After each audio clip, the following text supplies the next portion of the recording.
Hello student, good evening. मैं doctor Surendra Kumar. आज मैं आप लोगों को इग्नू द्वारा आयोजित एग्जाम जून 2024 के तहत जो इम्पोर्टेंट क्वेश्चन है, अति महत्वपूर्ण प्रश्न है, उसको देने जा रहा हूं। आज मैं आप लोगों को एमपीएस ई 3 का इम्पोर्टेंट क्वेश्चन देने जा रहा हूं। तो सबसे पहले आप लोगों को ये जानना चाहिए कि एमपीएस ई 3 में पढ़ना क्या है। तो एमपीएस ई 3 में पढ़ना है पश्चिमी राजनीतिक चिंतन। पश्चिमी राजनीतिक चिंतन। बहुत सारे स्टूडेंट क्या करते हैं कि जैसे उनके सामने ये पश्चिमी राजनीतिक चिंतन की बात आती है, उन्हें लगता है कि ये बहुत भारी टॉपिक है, चैप्टर है। लेकिन एक चीज़ मैं बता दूं कि बहुत ही ये हल्का विषय है और जितने भी विचारक इसमें पढ़ने हैं वो बहुत ही आसान और अच्छे हैं, बशर्ते कि आप उसको समझ जाए। तो सबसे पहले जो इम्पोर्टेंट चीज़ है उसको मैं बता दूं कि ये एमपीएस ई 3 जो है ये आपको सेकेंड ईयर का पेपर है। एमपीएस ई 3 जो है ये सेकेंड ईयर का पेपर है और ये आपको 4 क्रेडिट का पेपर है। और जो भी 4 क्रेडिट का पेपर होता है वो 2 घंटा का एग्जाम होता है। उसमें पास के लिए आपको चूंकि उसका 50 नंबर का एग्जाम होता है, समय 2 घंटा होता है और आपको एग्जाम होता है वो 50 नंबर का होता है और पासिंग के लिए 20 नंबर आपको लाना है। ठीक है। प्रश्नों की संख्या 5 ही होगी। ग्रुप होगा, ग्रुप ए होगा, ग्रुप बी होगा। ग्रुप ए से 2 या 3 क्वेश्चन बनाइए, ग्रुप बी से 3 या 2 क्वेश्चन बनाइए। टोटल आपको 5 प्रश्नों का उत्तर देना है और यहाँ वर्ड लिमिटेशन है, 500 वर्ड में प्रत्येक प्रश्नों का उत्तर देना है। छोटा प्रश्न है तो आपको 250 वर्ड में आपको उत्तर देना है। तो चलिए अब कॉपी पेन निकालिए और नोट कीजिए कि कौन कौन से क्वेश्चन को पढ़ लिया जाए ताकि उसमें परीक्षा से प्रश्न जरूर आए। तो पहला जो प्रश्न है, बेंथम का उपयोगितावाद। बहुत इंपॉर्टेंट क्वेश्चन है और बहुत इंटरेस्टिंग पेपर है। आपको विचारक भी है, आप पढ़ेंगे तो बहुत अच्छा लगेगा। बेंथम का उपयोगितावाद, सुख दुख एवं राजनीतिक दर्शन पर एक लेख लिखें। बेंथम का उपयोगितावाद, सुख दुख एवं राजनीतिक दर्शन पर एक लेख लिखें। ठीक है, बहुत इंपॉर्टेंट क्वेश्चन है। आइए नेक्स्ट जो प्रश्न है, कार्ल मार्क्स के द्वंद्वात्मक भौतिकवाद क्या है।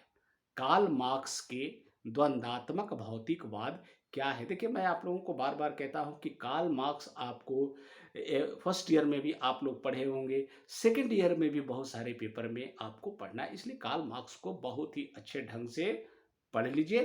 तो कार्ल मार्क्स के द्वंद्वात्मक भौतिकवाद क्या है, या क्वेश्चन को इस तरह से भी लिख सकता है कि कार्ल मार्क्स के सिद्धांतों पर प्रकाश डाले। कार्ल मार्क्स के सिद्धांतों पर प्रकाश डाले। ठीक है, आइए नेक्स्ट जो प्रश्न है, महिलाओं के लिए उदारवाद। महिलाओं के लिए उदारवाद और समान अधिकारों पर जे.एस. मिल के योगदान की समीक्षा कीजिए।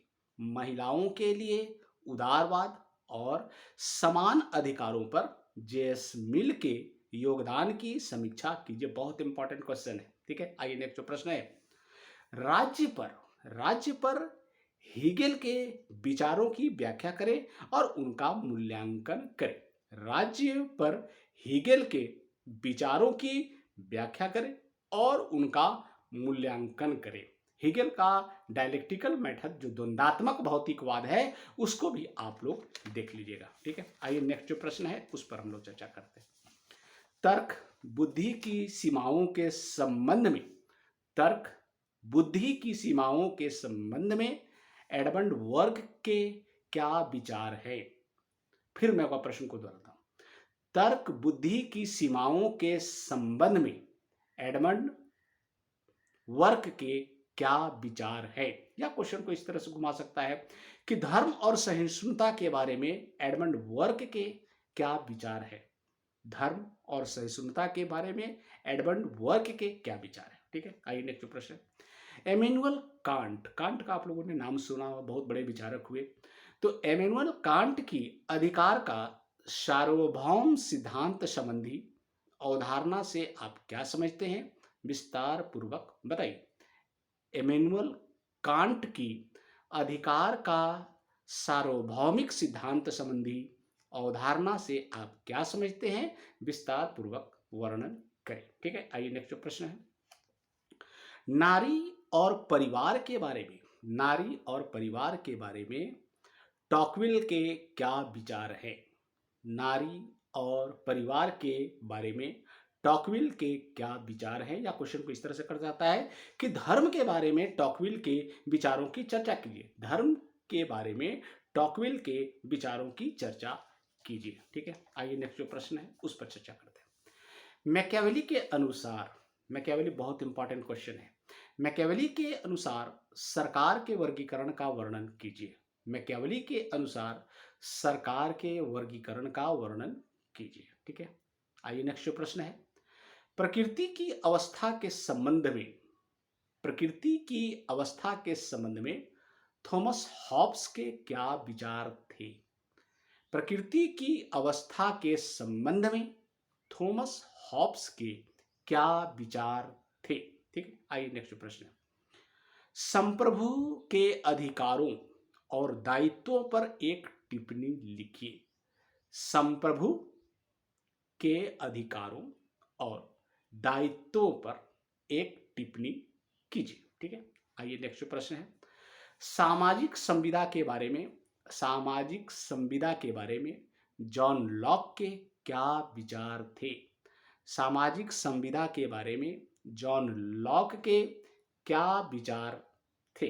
ठीक है, आइए नेक्स्ट प्रश्न है, नागरिक समाज के बारे में, नागरिक समाज के बारे में रूसो की क्या अवधारणा है? फिर मैं वह प्रश्न को दोहराता हूं कि नागरिक समाज के बारे में रूसो की क्या अवधारणा है? ठीक है, आइए नेक्स्ट प्रश्न है, रूसो के सामान्य इच्छा का सिद्धांत से आप क्या समझते हैं? बहुत इंपॉर्टेंट क्वेश्चन है, रूसो के सामान्य इच्छा का सिद्धांत से आप क्या समझते हैं? बहुत इंपॉर्टेंट क्वेश्चन है। ठीक है, आइए नेक्स्ट जो प्रश्न है, पश्चिमी राजनीतिक चिंतन की, पश्चिमी राजनीतिक चिंतन की प्रासंगिकता और महत्व पर एक निबंध लिखें। पश्चिमी राजनीतिक चिंतन की प्रासंगिकता और महत्व पर एक निबंध लिखें। ठीक है, आइए नेक्स्ट जो प्रश्न है, प्लेटो के शिक्षा सिद्धांत पर, प्लेटो के शिक्षा सिद्धांत पर एक निबंध लिखे। बहुत इंपॉर्टेंट क्वेश्चन है प्लेटो। ठीक है, प्लेटो का खासकर शिक्षा। ठीक है, प्लेटो के शिक्षा सिद्धांत पर एक निबंध लिखे। ठीक है, नेक्स्ट प्रश्न है, संपत्ति, परिवार और दास्ता के संबंध में अरस्तु के विचारों की चर्चा कीजिए।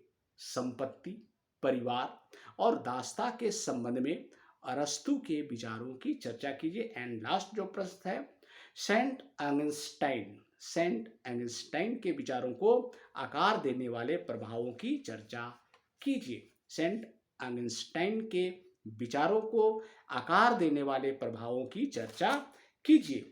ये मैंने 15-16 प्रश्न आप लोगों को दिया है। मुझे आशा है, पूर्ण विश्वास है कि इससे परीक्षा में प्रश्न जरूर आएंगे। एक चीज और मैं बता दूं कि इसका सारा उत्तर मेरे YouTube चैनल पर उपलब्ध है और एकदम कहानी के जैसा बताया गया है। आप एकदम सुनेंगे और उसी को अगर आप एग्जाम में लिख देंगे तो आपका रिजल्ट बहुत अच्छा होगा। थैंक यू, धन्यवाद।